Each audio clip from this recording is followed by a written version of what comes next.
Class 11th में अगर आप हैं, ये वीडियो आपके लिए बहुत ज़्यादा इंपॉर्टेंट है। इसमें मैं पूरा अच्छे से आपको समझाऊंगा कि आप अभी से शुरू होके, डिपेंडिंग ऑन आपने कितना भी सिलेबस किया, हो सकता है आपने शुरू ही नहीं किया, हो सकता है आपने थोड़ा बहुत किया, हो सकता है आपने बहुत कुछ किया हो, कैसे आप बेस्ट रैंक ला सकते हो जेई एग्जाम के अंदर, जेई एडवांस, जेई मेन, दोनों की बात अच्छे से करेंगे। कैसे क्लास 11th कर सकते हो, कैसे 12th कर सकते हो, सब कुछ। दो मेन चीजें रहेंगी इस वीडियो में, पहला पार्ट और दूसरा पार्ट। तो सबसे पहली जो कंसर्न बच्चों को रहती है ना कि अरे यार मेरे को ये वाली प्रॉब्लम आ रही है, वो प्रॉब्लम कहीं ना कहीं मुझे लगता है मेंटल प्रॉब्लम ज्यादा होती है। स्पेसिफिक्स पर आएंगे, लेकिन पहली प्रॉब्लम होती है थोड़ी सी मेंटल। कहीं ना कहीं एक सेल्फ डाउट सब स्टूडेंट्स में रहता है, ठीक है, सबसे पहला तो। और एक कहीं ना कहीं टाइम की भी चिंता रहती है। Self doubt in the sense कि कई स्टूडेंट्स को ऐसा फील होता है कि यार हमारा जेई नहीं निकल सकता। उसके 3-4 कारण भी वो खुद ही दे देते हैं, ठीक है। दूसरी दुनिया तो दे ही दिया, वो खुद भी अपने को कारण दे सकते हैं कि हमारा जेई क्यों नहीं निकलेगा। They will say something like कि you know some of my friends started in 9th और 10th और समथिंग लाइक दैट, ओके। या फिर वो बोलेंगे कि अरे अभी तक हमने 11th वेस्ट कर दी, इसलिए हमारा जेई अब नहीं हो सकता। मतलब खुद ही उन्होंने अपना रिजल्ट दे दिया कि हमारा जेई में नहीं हुआ, ठीक है। और दूसरा वो टाइम का भी एक कहीं ना कहीं देते हैं कि टाइम जा चुका है अब, ओके। तो पहले हम इस पर थोड़ी बात करते हैं। देखो भाई, एक बात मैं आपको सिंपल सी बता देता हूँ। कोई भी बच्चा अगर बहुत ही ढंग से मेहनत करे, बहुत ही अच्छे से मेहनत करे, 6 to 7 months में वो आराम से जेई क्लियर कर सकता है, provided he is decently bright. मतलब ऐसा नहीं होना चाहिए कि 10वीं क्लास फेल हो रहा था और फिर वो जेई टॉप। मतलब अगर आप ऐसे स्टूडेंट है, ठीक है, आप 10th क्लास में 80-90 ठीक है लिया है, आप मतलब एक ठीक ठाक बच्चे हो, आप 6-7-8 months बहुत ही अगर तगड़ी मेहनत कर लेते हो ना, मतलब 10-12 घंटे वाली डेली, आप आराम से जेई निकाल सकते हो। ये बहुत ही ओवर हाइप किया हुआ है लोगों ने कि 2 साल 3 साल 4 साल, फालतू बातें हैं सब, ठीक है। हाँ, बहुत ही अच्छी रैंक नहीं आएगी, ऑल इंडिया रैंक 1 नहीं आ जाएगी, लेकिन निकाल आप डेफिनेटली सकते हो। तो कोई 11th क्लास का बच्चा अगर मुझसे पूछता है ना कि क्या मैं जेई निकाल सकता हूँ 1.5 साल में, मुझे हंसी आती है यार कि भाई क्या पूछ रहा है भाई। तो ऑल इंडिया में 1000 में रैंक ला सकते हो आप, 500 में रैंक ला सकते हो अभी से शुरू करके भी। आपके जो सीनियर्स है ना क्लास 12th के, आप में से कुछ लोग अभी देख लोगे वीडियो, प्लीज कमेंट करके बताओ बच्चों को कि उनके पास कितना ज्यादा टाइम है। तो अभी आपके पास बहुत ज्यादा टाइम है यार, अभी आपकी 11th भी आधी फिनिश भी है, कई लोगों की तो आधी भी फिनिश नहीं हुई होगी, right. So you have a lot of time, you have a lot more time than you realise, okay. अभी आपके आगे वाले बैच का जेई एडवांस भी कंडक्ट नहीं हुआ है, जेई मेन भी कंडक्ट नहीं हुआ है, तो 1 साल आपके पास पूरा है, प्लस आपके पास 6-7 months और है। बहुत ज्यादा पीरियड है यार आपके पास, ऑलमोस्ट 18-19 months है, which is a huge amount of time, okay. So आप ये तो बिल्कुल ही दिमाग से विचार निकाल दो कि हमारे पास टाइम नहीं बचा। अब आप ऑल इंडिया रैंक 100 लाना चाहते हो, वो भी आप रैंक ला सकते हो अगर आपने उस लेवल की मेहनत कर ली तो, ठीक है। बिल्कुल कोई एक्सेजरेशन नहीं है, बिल्कुल ला सकते हो, ठीक है। दूसरा सेल्फ डाउट एक रहता है कि अरे यार हमें कहीं ना कहीं डिजर्व नहीं करते आईआईटी क्लियर करना, या हमारा कोई दोस्त है वो हमसे बहुत आगे, ये वो।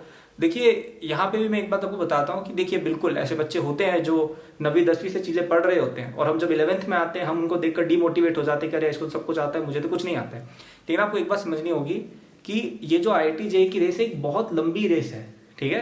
कुछ बच्चे 9वीं-10वीं में थोड़ा बहुत भाग लेते हैं, लेकिन पूरा उसको 12th तक फिनिश करना ना वो बहुत मुश्किल काम होता है।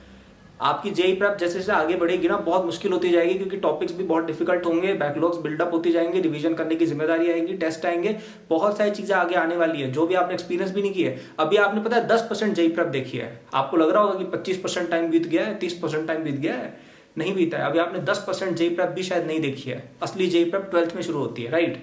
तो अभी बहुत लंबा सफर बाकी है, और आपके ये जो दोस्त थोड़े बहुत फुदक रहे हैं ना कुछ चीजें 9th-10th में पढ़ के, भाई उससे लिटरली कोई फर्क नहीं पड़ता है।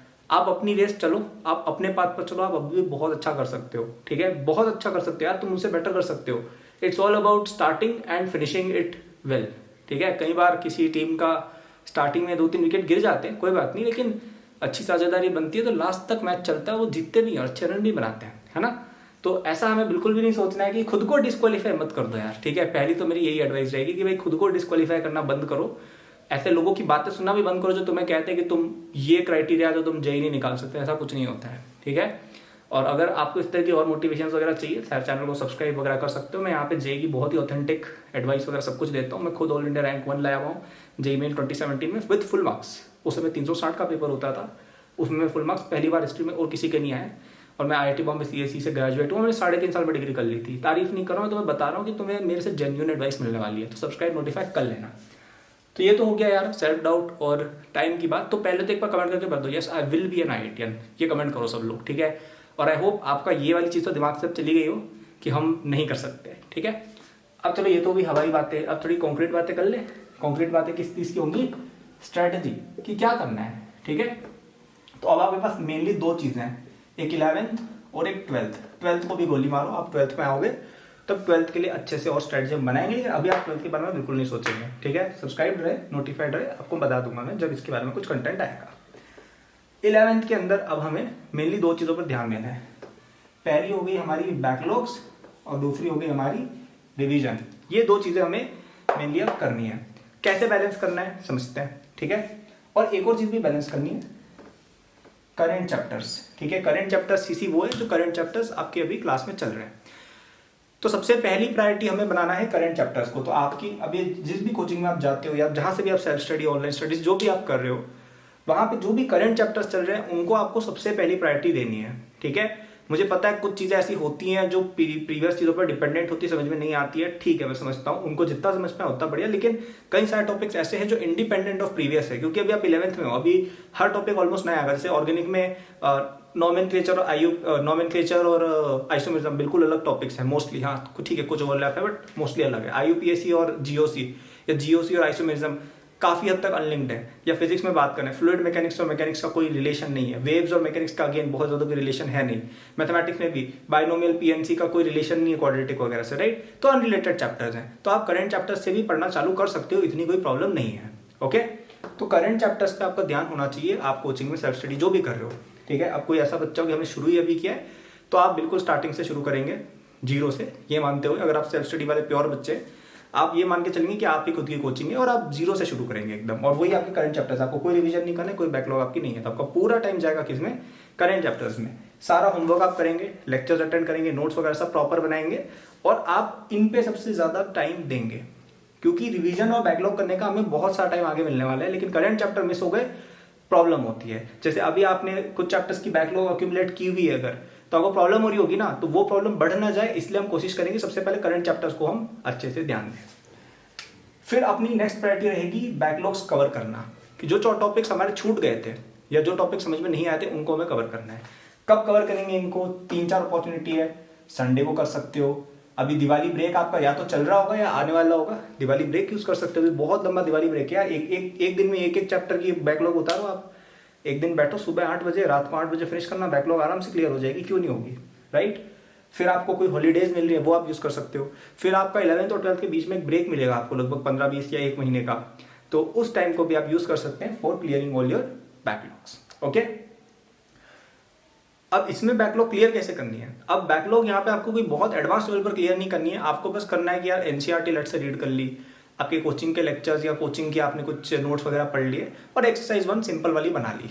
अभी एडवांस लेवल पर जाने को मैं नहीं कह रहा हूँ, अभी आपका मेन एम ये होना चाहिए कि हर टॉपिक के बेसिक्स हमें समझ में आ जाए, कि हर तरह की रिएक्शन हमें आती हो केमिस्ट्री में, हर तरह के फॉर्मूले हमें पता हो मैथ्स और फिजिक्स में, हर कॉन्सेप्ट या टाइप ऑफ क्वेश्चन हमें पता हो मैथ्स में। बहुत डिफिकल्ट क्वेश्चन एडवांस वगैरह के नहीं बनने चलेगा, वो करने का टाइम मिलेगा।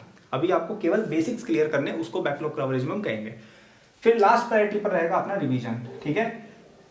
अब रिवीजन में हमें क्या करना है, रिवीजन क्वेश्चन बेस्ड करना होता है, ठीक है। तो आप जब क्वेश्चन सॉल्व कर रहे होंगे, होमवर्क कर रहे होंगे, तो जो डिफिकल्ट क्वेश्चन आपको लगे उनको आप मार्क कर दीजिए, स्टार मार्क वगैरह। और जब जब आपको टाइम मिले, बैकलॉग हो गई है कवर, आपका करंट चैप्टर का होमवर्क हो गया, आपको लेट से 1 घंटे का स्लॉट मिला, तो आप क्या करेंगे, चलो यार एनएलएम रिवाइज कर लेता हूँ। एनएलएम के नोट्स पे गए, फटाफट 15 मिनट में रिवाइज किया, और फिर क्वेश्चन लगा दिए। 45 मिनट्स आपने क्वेश्चन सॉल्व किए, जो स्टार मार्क क्वेश्चन थे सबके सब आपने करने की कोशिश की कि हाँ यार ये वाला क्वेश्चन ऐसे होता है, ये वाला क्वेश्चन ऐसे होता है। तो क्या दिमाग में चीजें रोटेट हो जाती है और आपको ध्यान रखता है, ठीक है। तो ये एक रफ मैंने आपको स्ट्रेटजी बता दी है, क्या क्या करना है, रिवाइज करा देता हूँ। पहला तो खुद के अंदर सेल्फ डाउट निकाल लेना है। आपको आईआईटी वाले रिजल्ट देंगे एक दिन, और उस दिन आप या तो बहुत खुश होंगे या उदास होंगे, वैसे ज्यादा बच्चे उदास ही होते हैं। तो खुद को अभी से उदास करना बंद कर दो, एक दिन आएगा उदासी का, उस दिन उदास होंगे हम। अभी से क्यों अपने आप को डिस्क्वालीफाई कर रहे हो, राइट। और टाइम नहीं है, ये तो बिल्कुल ही वाहियात बात है, टाइम तो आपके पास भर भर के है। स्ट्रेटजी की बात करें, स्ट्रेटजी में सबसे पहली प्रायोरिटी होनी चाहिए करंट चैप्टर्स हमारे अच्छे जाए, क्योंकि अभी आपके ऑलमोस्ट 50% 11th बची है। अगर आपने करंट चैप्टर्स पे भी अच्छे से ध्यान दे दिया, 50% 11th आप करके जाओगे 12th पे। 1 महीने का गैप मिलेगा और संडेज हॉलीडेज मिलेंगे, अभी दिवाली ब्रेक आएगा, उसमें बैकलॉग क्लियर करेंगे, ओके। और जब बाकी टाइम मिल रहा है उसमें आप रिवीजन कर सकते हैं।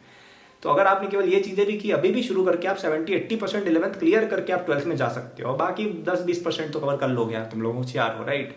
और इतना अगर कोई बच्चा 12th में करता है ना, तो उसकी बहुत अच्छी रैंक ऑटोमेटिक आ जाती है, okay, so you are doing good, be confident, अच्छे से पढ़ो, सब कुछ अच्छा कर लोगे। और एक बहुत ही प्यारी सी अनाउंसमेंट आपके लिए, अगर आपने अभी तक वीडियो देखी है 1 मिनट और देख लो, तुम्हारे फायदे की बात बता रहा हूँ।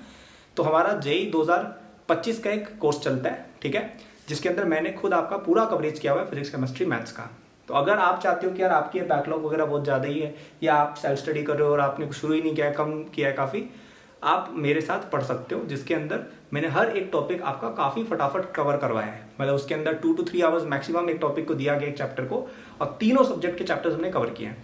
इससे क्या होगा कि आप पूरे चैप्टर की जिस्ट समझ जाएंगे कि यार चैप्टर में क्या क्या क्वेश्चन आते हैं, क्या क्या कॉन्सेप्ट है, कैसे सॉल्व करने हैं, और आप क्वेश्चन सॉल्व करने की स्थिति में करने की आ जाएंगे, ठीक है। फिर हमने डिटेल लेक्चर भी आपको प्रोवाइड किए, इनकेस आपको और एडवांस लेवल पर जाना है, DPP test series, everything is included. और इस कोर्स पे आपको अगले 3 दिन तक, आज है 23, 24, 25, 25 अक्टूबर तक आपको एक कोर्स अवेलेबल रहेगा एट 50% ऑफ, जस्ट ₹9,999। वैसे 20,000 का रहता है, लेकिन just for the next 3 days it is available for just ₹10,000। Okay, तो आप डिस्क्रिप्शन में जाएंगे, वहाँ फर्स्ट लिंक दी हुई है, उसमें आप क्लिक करेंगे, पेमेंट उसमें आप ऑनलाइन कीजिएगा और आपको वो कोर्स ऑटोमेटिक मिल जाएगा। पूरा आपका 2025 एडवांस तक चलेगा, and it is the only thing you need. आप केवल उस कोर्स को पूरा कर लेते हो, मैं गारंटी दे रहा हूँ आप अच्छा कॉलेज में आपको मिल जाएगा, ठीक है। और मेरा मेंटरशिप प्रोग्राम भी चलता है, उसका भी लिंक डिस्क्रिप्शन में दिया हुआ है, जहाँ पे मैं संडेज को लाइव आके आपको मेंटर कर सकता हूँ।